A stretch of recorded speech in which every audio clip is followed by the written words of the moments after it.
Thank you so much. And to Ralph, I want to thank you for the special honor of being here this morning to kick off the Faith and Freedom Coalition Conference. I cannot begin to express how critical it is for us to come together and recognize this place that we find ourselves and where we may take an incredible part in the history of our great constitutional republic. One of the signers of the Declaration of Independence stated it clearly: "Sad will be the day when the American people forget their traditions and their history and no longer remember that the country they love, the institutions they cherish, and the freedom they hope to preserve were born from the throes of armed resistance to tyranny and nursed in the rugged arms of fearless men." That was Roger Sherman. We stand here this morning and all across America facing one of the greatest challenges to the future of our country. It is an ideological challenge brought forth from an incredible chasm developing because we have just done as Sherman warned. The resistance today must be one waged in the arena of ideals and principles, domestically and with strength and resolve on the battlefields where our enemies present themselves. I want to talk to you about our American cause. I want to take these few minutes to remind you of the cause for which our forefathers fought and that for which we must now take up the mantle and to defend and secure our America for future generations. If you really want to understand the American cause, you must go back and understand why America was established. America was established, if you look at the Declaration of Independence, because there were grievances against the British Empire. And for the first time, there were some people that believed there was an opportunity to establish a country, establish a nation where people, individuals, can have rights and freedom, and that something called liberty was so very important. So where do we find ourselves today? Our American cause is threatened and once again must be defended. As we face these incredible economic times, if we would return to our basic principles of free market and free enterprise, we would truly begin a recovery. However, the ideological chasm we currently face has us believing that a bigger government, a growing public sector, larger debt because of government spending are the solutions. We have forgotten that it is the American individual, their investment, their ingenuity, their innovation, which will set us towards a brighter day. We must set the conditions for them to grow our economy and abandon the belief that nationalizing our production is the answer. We must set the conditions for small businesses, corporations and businesses, our private sector growth. And that means reforming our tax policies and economic policies to inspire long-term, sustainable economic growth. See, the American cause is grounded in unleashing the indomitable American entrepreneurial spirit. And it is anathema to the liberal progressive mantra, which Alexis de Tocqueville stated: "While democracy seeks equality and liberty, socialism seeks equality in restraint and servitude." The American cause was and is rooted in Americans as victors, not as victims. The American dream is not about people coming to our shores for policies of equal achievement, shared sacrifice, which is now the new meaning for redistribution of wealth, and equal things and equal homes. The American dream was and is about equal opportunity. It was Abraham Lincoln who concisely stated, "You cannot make a poor man rich by making a rich man poor." And this insidious class warfare rhetoric is not in keeping with our American cause or our traditions. Our American cause is about defending our beliefs, and we must never retract from those enemies who openly declare that they seek our demise. Our forefathers fought against adversaries who wore uniforms and represented nations, but that is not the case for today. This non-state, non-uniform belligerent that we contend with seeks to use our own constitutional rights and benevolences against us. They have no respect for borders, boundaries, nor the respect of life. We must identify them and put aside political correctness, which will result in our own destruction. Our American cause, thank you. Our American cause has and always has been on the side of liberty and freedom. We don't need to compromise it. We don't need to appease it. And we don't need to apologize for it.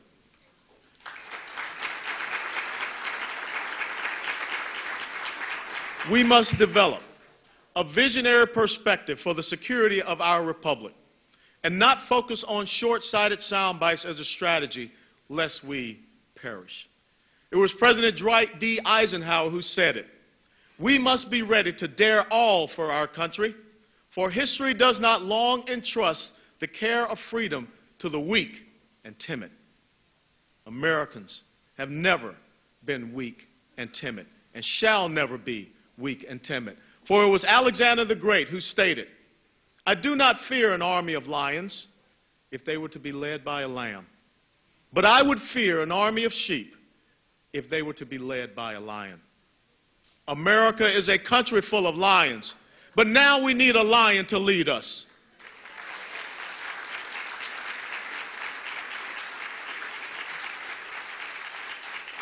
Our American cause was and is grounded in a faith heritage, a Judeo-Christian faith heritage.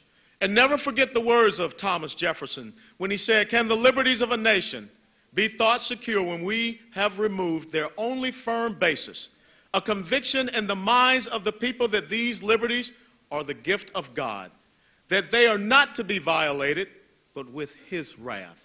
Indeed, I tremble for my country when I reflect that God is just and that his justice cannot sleep forever.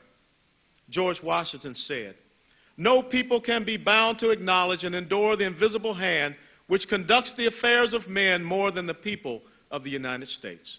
We ought to be no less persuaded than the perpetuous smiles of heaven can never be expected on a nation which disregards the eternal rules of order and right which heaven itself ordained.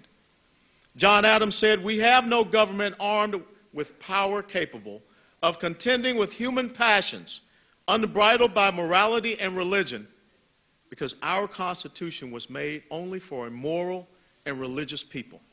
It is wholly inadequate to the government of any other. The attack on our Judeo-Christian faith heritage is an attack on our American cause. Their aim is not just about separation of church and state. Their aim is to separate faith from the individual. And that is why the title of this gathering is so important. Because where there is no faith, there certainly will not be freedom. Our founding fathers knew that. And this move to develop a secular state in America is the antithesis to the traditions and foundations of our America, of our cause. In Psalm 11:3, it asks a simple question. If the foundations are destroyed, what can the righteous do? You are here seeking the answer to that question. First, you must educate yourselves on our American cause. Understand its principles. And then secondly, you must recognize the ideological struggle which has entangled our America and must see the lines clearly and be able to articulate the viable solutions which will sustain our America for future generations. Lastly, you must become a lion and let your roar be heard and willing to fight for a cause as so many before us have done. You must never be ashamed of your faith and sing the songs in your heart daily, songs such as Faith of Our Fathers. They met the challenges of their time. It was a time characterized by the immortal words of Thomas Paine when he said, these are the times which try men's souls. The summer soldier and the sunshine patriot will, in this crisis, shrink from the service of their country. But he that stands it now deserves the love and thanks of men and women. That was the beginning of where we are in America today. An America, a country where we believe in the rule of law, where we believe in economic recovery that does not come from excessive government spending, where we believe in securing our borders, where we believe in the sanctity of life and the traditional marriage as the fundamental institution of this country, where we believe in individual rights and freedoms, and where we must stand and fight for our cause and our constitutional beliefs. The American cause is not about imposing a will. It is about an ideal. And it is about the extension of that ideal in these times where we have to engage enemies that threaten this great land and the ideal of who we are. In closing, President Ronald Wilson Reagan said it so great. And he took it from the New Testament in Matthew chapter 5, where he talked about America being a shining city that sits upon a hill. Back in Florida's Congressional District 22, which I have the honor to represent, there are a couple of places, Lighthouse Point and Jupiter Inlet, where we still have lighthouses. And think about how lighthouses have always stood to guide a ship in troubling times so they do not crash upon rocks. That is our American cause. And what it has meant for the rest of the world is that we are a lighthouse which stands to bring those distressed ships of state into safe harbor. And if that light that is the United States of America were to go out, if the light that is the American cause of freedom, of liberty, the pursuit of happiness, the respect of the individual were to go out, then this world will in turn go into a new dark age. And it will threaten the future and the legacy of our children and grandchildren. But that, ladies and gentlemen, shall not happen on my watch. May God bless you all. May God bless our American cause and steadfast and loyal. Thank you.